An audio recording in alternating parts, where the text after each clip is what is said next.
Hello mga ka-London! Loan dito, loan doon. For today's video ay panibago na namang online loan application ang ating re-reviewin. Tara, samahan niyo akong alamin kung ito na ba ang magiging solusyon sa pera problema natin. Kung bago ka pa lang sa channel na ito ay mag-subscribe ka na at i-click ang notification bell para lagi kang updated sa mga susunod pa nating mga videos. Panibagong araw, panibagong online loan application na naman nga ang ating i-reviewin. At dito sa i-review natin ay pwede kang mag-loan ng hanggang 60,000 pesos na pwede mong bayaran mula 91 days up to 181 days.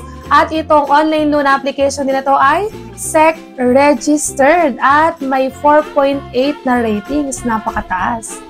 At eto pa, ang processing fee nito ay 0%. So, tignan nga natin kung totoo ba talaga ang sinasabi nito. Naku, marami nang nalokong mga online loan application na ito, kaya huwag mo nang hayaang maging isa ka pa sa kanila. Kaya tama ang ginagawa mo na nanonood ka muna ng ganitong klase ng review para at least bago ka sumubok, bago ka mag-try, bago ka magbigay ng yung personal information ay makasisiguro ka muna na legit talaga ang ola na balak mong paglunan. Dito sa review natin ay aalamin natin kung may interest at kung may interest ba ito, kung gaano kataas yung interest niya. At syempre hindi lang yon dahil tuturuan ko rin kayo ng step-by-step procedures kung paano ba mag-loan at kung magkano na lang ang makukuha natin sa amount na ilo-loan natin. At kung desidido ka na talagang mag-loan, ay siguraduhin mo lang na ilimit sa 3 hanggang 5 contacts ang nasa phone book ng iyong cellphone para at least kung mag-message man yung mga agent ng OLA, ay hindi lahat masenda ng messages yung nasa phone book mo. Ang online loan na re-reviewin natin ngayong araw, walang iba kundi ang V+ GCash Fast Lending.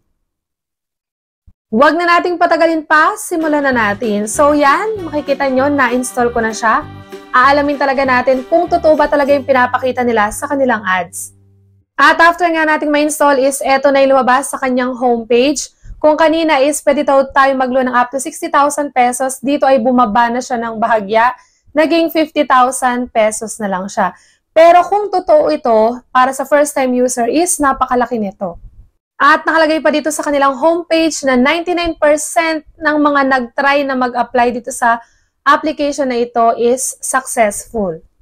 And syempre, para makapag-apply tayo is kailangan nating mag-sign in. So, ibibigay or itatype natin yung ating phone number para makapag-send sila ng verification code. At ayan, kung mapapansin nyo is hindi pa rin nabago, 50,000 pesos pa rin yung maximum loan amount. At ang una na nga nating sasagutan dyan is etong eKYC or Know Your Customer. So, dito, ang mga ID na pwede is driving license, PRC, SSS, passport, postal ID, UMID ID. At sa other options naman is pwede ang TIN, Voters ID at National ID. At next naman is upload a clear picture of the front of your ID. So kailangan lagi nating hawak yung ating ID para at least pagpapapicturean is hawak agad natin. At after nga nating ma-send yung picture ng ating ID is may magpa-pop up dyan para i-confirm mo kung tama ba yung info na nailagay nila dyan, yung full name mo, yung ID number at yung birth date. At pagkatapos nyan is photo with ID card. At syempre, para makasure nga yung mga OLA na ikaw talaga yung naglo-loan at hindi lang nagamit yung ID mo sa paglo-loan is kailangan mo mag-picture gamit or kasama yung iyong ID. At pagkatapos yan is identity information na tayo. So dito sa identity information, ito yung mga kailangan mong sagutan, education, kung anong natapos mo, marital status kung single ba o married, kasama din ang number of credit cards, syempre kung wala naman, 0 lang ilalagay mo dyan. And then email, sa email address, kailangan siguraduhin na active at nakaka-receive ng messages. Next is gender, kung male or female, residential address at yung loan purpose o kung bakit ka naglo-loan. Dito ay may pagpipilian naman. Pwede ang business startup, business development, business trip, emergency, medical, education, internet, credit card, loans, and others. At susunod na dyan ay ang work information. So, syempre, hindi mawawala dyan ang company name, company address, kasama din ang company phone number. Mag-ingat lang tayo sa pamimigay ng ating company phone number. And then, kasama dyan ang profession, kung anong trabaho mo, yung work experience, kung gaano ka nakatagal sa pinagtatrabahuhan mo, tapos yung iyong monthly salary. At pagkatapos nating sagutan yung personal information at work information, ay dito na agad tayo sa emergency contact. So dito sa OLA na ito is kailangan mo ng 5 reference or contact reference. So kailangan mo ilagay dito yung kung kaano-ano mo yung napili mong contact reference, tapos is pipili ka ng contact dun sa phone book mo at mag-automatic na yan. Kaya naman lagi kong pinapaalala na pag balak nating mag-loan or maglo-loan tayo is siguraduhin lang na i-limit ng 3 hanggang 5 contacts lang yung nasa phone book mo para at least kung mag-message or tumawag man yung agent ng OLA, hindi lahat sila masisenda ng messages yung mga nasa phone book mo.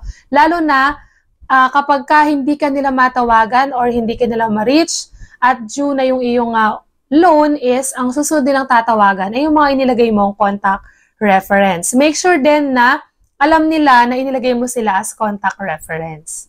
At susunod is dito na nga tayo sa last step kung saan yung tinatawag na nating withdrawal information or kung saan natin marireceive yung amount na niloan natin. So dito pwede ang e-wallet or bank. Sa e-wallet, ito yung mga pwede. Pwede ang GCash, Coins, PayMaya, GrabPay, Shopee at OmniPay. And sa bank naman is, ito yung mga pagpipilian, napakarami yan. So, pwede ang AUB, BPI, BDO, Bangko Mabuhay, Bank of Commerce, Bank of the Philippine Islands, Binangonan Rural Bank, at marami pang iba. At syempre, dadako na tayo sa pinaka-exciting or interesting part.